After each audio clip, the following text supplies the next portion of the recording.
Boa tarde. Um centavo, por favor. I love you.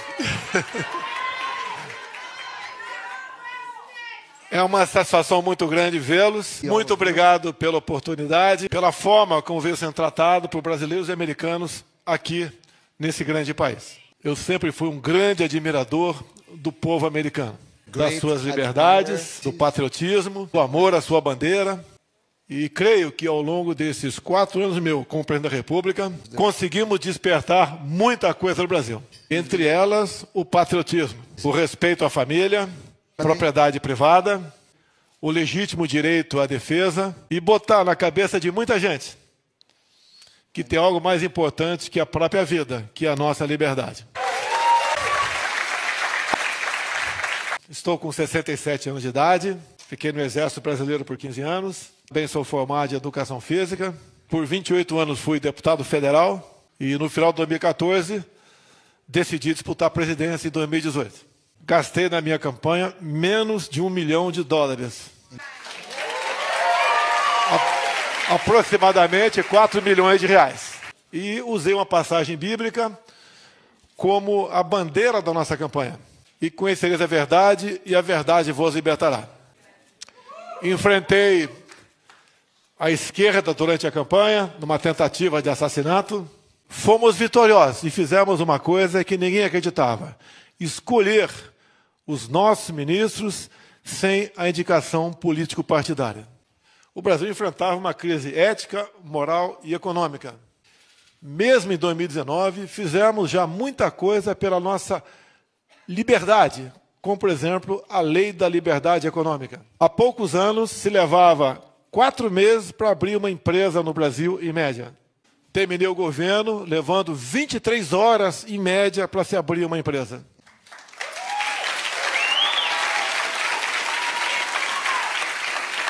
Brasileiros, hoje o Brasil é o 2º país mais digitalizado do mundo. Em 2020, mesmo com a crise da pandemia, o Brasil termina o ano no 0 a 0 no tocante à criação de empregos.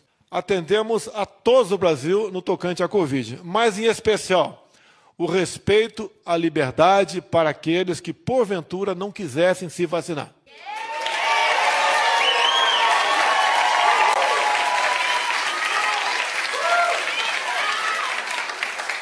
Respeitei a autonomia do médico, em momentos como esse, uma doença desconhecida, ele poder clinicar o seu paciente. Enfrentei uma pressão interna muito grande e externa também. Mas creio que fizemos o que tinha que ser feito. A liberdade acima de tudo.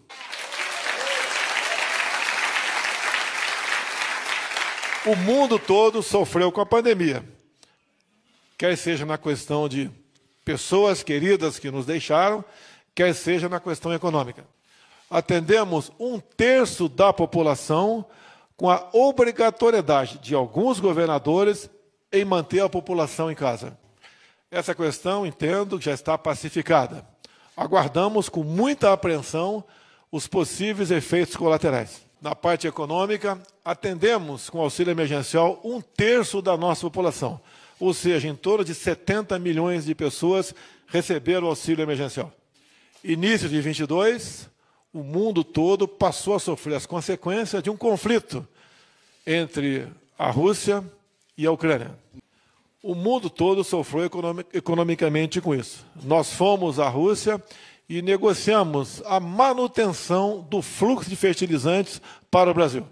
Garantimos a nossa segurança alimentar e a segurança alimentar de mais de 1 bilhão de habitantes pelo mundo. Apesar do aumento dos combustíveis no mundo todo, conseguimos no Brasil manter, enquanto eu estava lá, o litro da gasolina abaixo de $1. Entreguei o Brasil com a taxa de desemprego bem abaixo do que eu recebi em 2019. O ano passado tivemos, inclusive, 3 anos de inflação negativa. A inflação anual do Brasil, pela primeira vez depois de uns quase 30 anos, menor do que a inflação americana.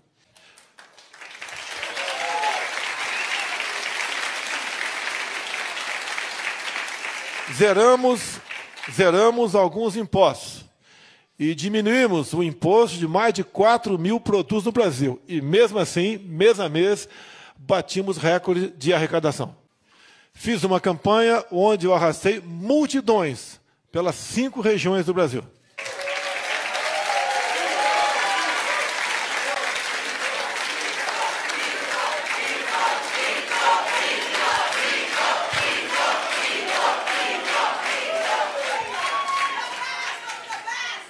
Sempre falando em Deus, pátria, família e liberdade.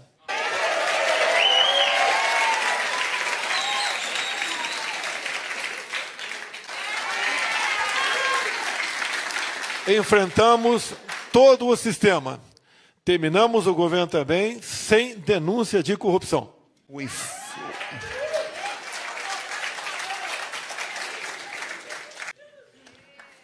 Todos os dias para mim.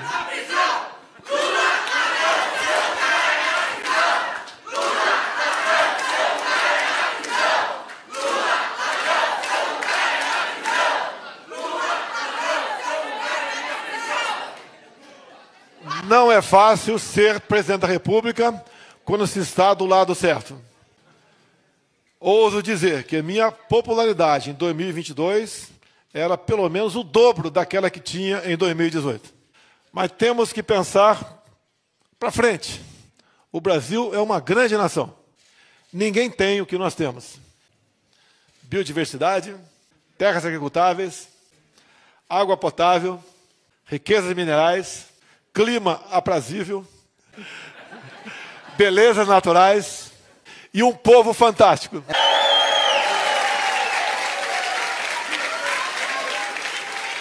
Nós não desistiremos do Brasil.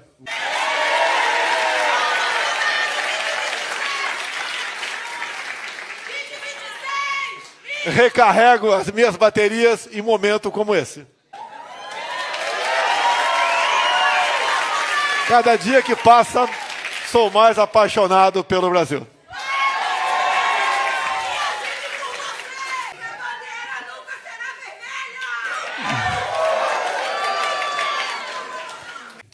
Só falo uma coisa, compare os meus ministros com os ministros que temos no momento no Brasil.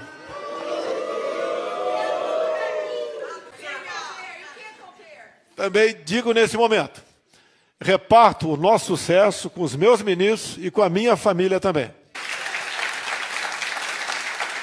A primeira-dama, minha esposa, para os bons e maus momentos, fez um trabalho fantástico junto aos menos favorecidos no Brasil.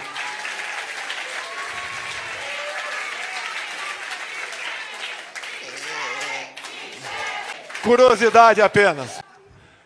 Antes de eu chegar, uma criança era alfabetizada nas escolas, levando-se em média 2 anos. Passamos a alfabetizar as crianças num quarto do tempo, ou seja, 6 meses.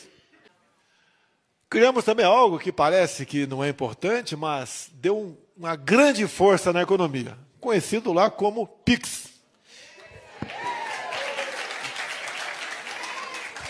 Sem cobrar qualquer taxa, hoje movimentamos aproximadamente 200 bilhões de dólares por mês. Pessoas humildes, que viviam da informalidade, passaram a ser microempresários. Teria muita coisa para mostrar. Coisas simples, mas que ajudaram em muito, não só na economia, bem como no dia a dia da população. Os nossos números da economia comprovam que o país, mais 4 anos conosco, tinha tudo para subir mais alguns rankings do PIB mundial.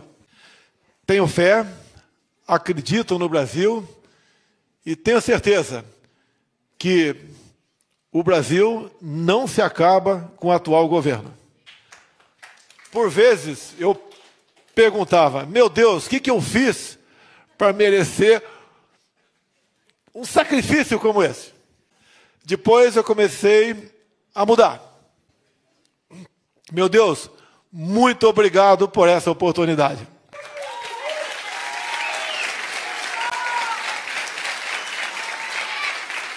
Não tem satisfação maior do que aquela do dever cumprido. Ter a consciência que fizemos o melhor. Encontro nesse país muita gente que pretende voltar ao Brasil e vão atrasar um pouco mais esse retorno.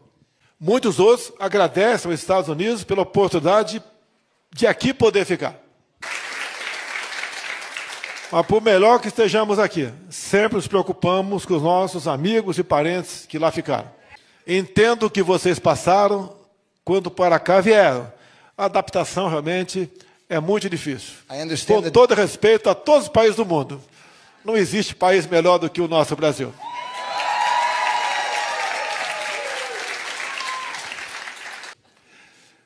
Encerrando, mas ficando aberto a perguntas.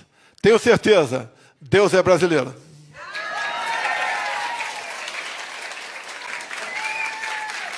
Muito obrigado a todos vocês. Fico aberto a perguntas aqui agora. Senhor presidente, se o senhor puder falar sobre o crescimento do socialismo na América Latina e por que isso é um problema global. Nós sabemos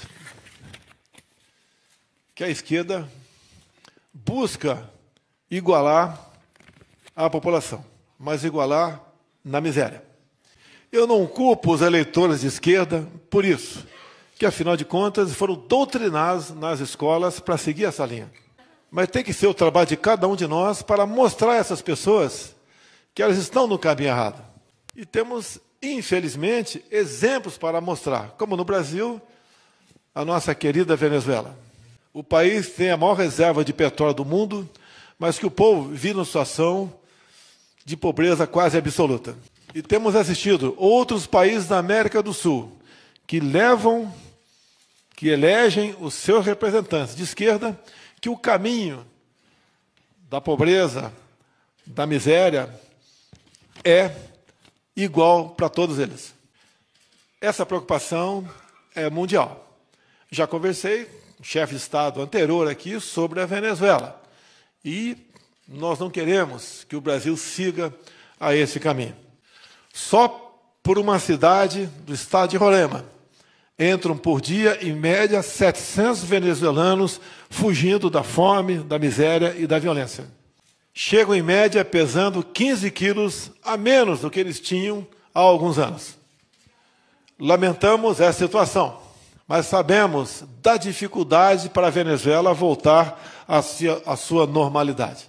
A gente lamenta que um expoente da política brasileira tenha colaborado para que a Venezuela chegasse a essa situação. A liberdade é como um grande amor. Ele tem que ser todo dia cuidado. É uma curiosidade minha que, apesar de todos os problemas na Venezuela, essas ideias ainda encontram alguma popularidade. Infelizmente, encontram. Os discursos fáceis arrastam muita gente. É a promessa de um paraíso aqui na Terra. O Brasil, por exemplo, tínhamos recuperar picanha e cerveja. Nós, por exemplo, tivemos uma taxa de emprego melhor do que 2018, levamos água para o nosso Nordeste, triplicamos com responsabilidade o valor de um auxílio chamado Bolsa Família. Alguns estados do Brasil estavam na condição de pleno emprego, o agronegócio funcionando com a maravilha. Vocês não tiveram notícia do MST no Brasil, no meu governo?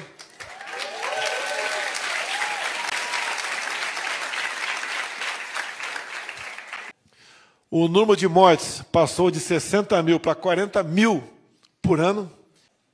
Temos planejado a construção de eólicas na costa do Nordeste para gerar energia o equivalente a 50 Itaipus. Com o nosso ministro, atual governador de São Paulo, de nome Tarcísio, temos pré-contrato para 20 mil quilômetros de ferrovia no Brasil. Tudo pela iniciativa privada.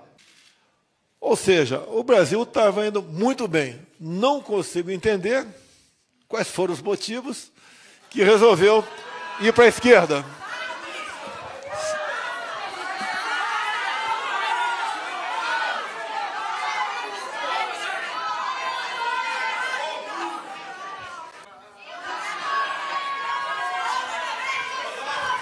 Algo que prova que nós estamos do lado certo é que as pessoas normalmente migram dos sistemas totalitários para os sistemas livres. Nós vemos, por exemplo, as pessoas vindo de Cuba para os Estados Unidos e também de Nova York para a Flórida. Eu gostaria que o senhor comentasse essa migração de pessoas dos regimes totalitários para os regimes livres. É igual quando caiu o Muro de Berlim, né? Para onde foi o povo? Já tivemos momentos que o ditador Maduro fechou a fronteira, não permitindo que seu povo viesse para o Brasil. Eu não vi nenhum petista fugindo para a Venezuela.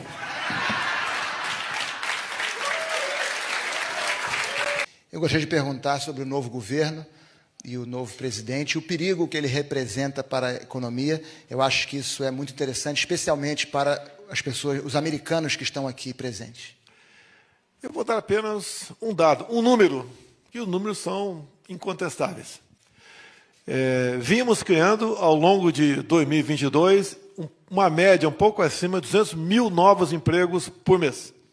Em dezembro agora, praticamente com o governo outro assumindo, perdemos 430 mil empregos. E, geralmente, essas pessoas são as mais pobres. Gostaria que fosse diferente, mas entendo que em janeiro teremos também uma grande perda no número de empregos. Isso é muito ruim para nós no Brasil. Sem emprego, sem picanha e sem cerveja.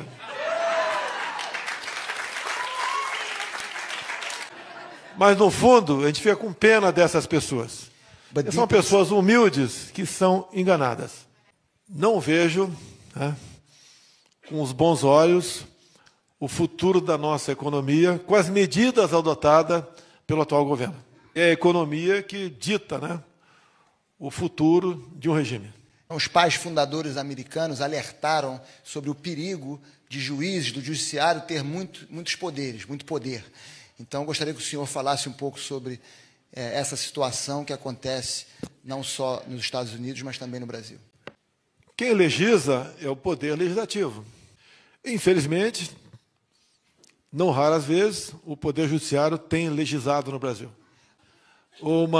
Quero dar um exemplo apenas, que vai ser difícil vocês entenderem. Propriedade privada.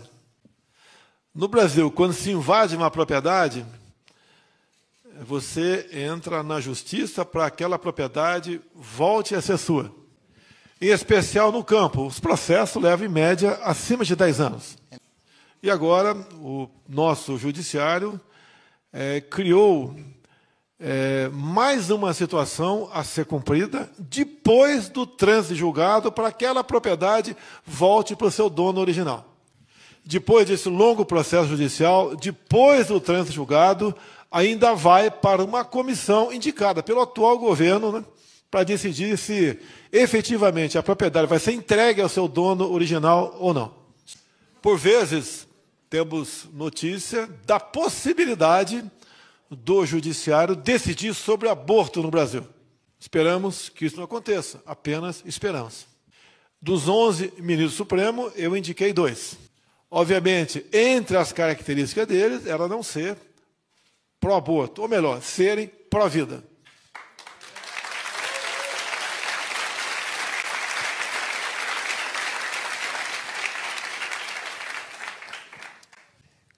Então, nós percebemos que quanto maior o governo, menor o cidadão. Para encerrar, eu gostaria que o senhor falasse um pouquinho da sua fé e da importância da sua fé nessa luta contra o marxismo. Primeiro, estimulando a liberdade de sua forma o mais ampla possível. Quem deve dar o norte para o país é a população, é o seu povo. Assim, eu fiz o máximo que pude ao longo dos meus 4 anos. Quanto menos a população procurar os políticos, melhor é para aquele país.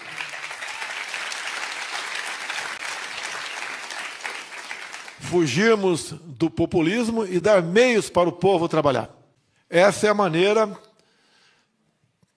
correta de nós fugirmos do comunismo, do socialismo e sonharmos e sermos de fato uma grande nação.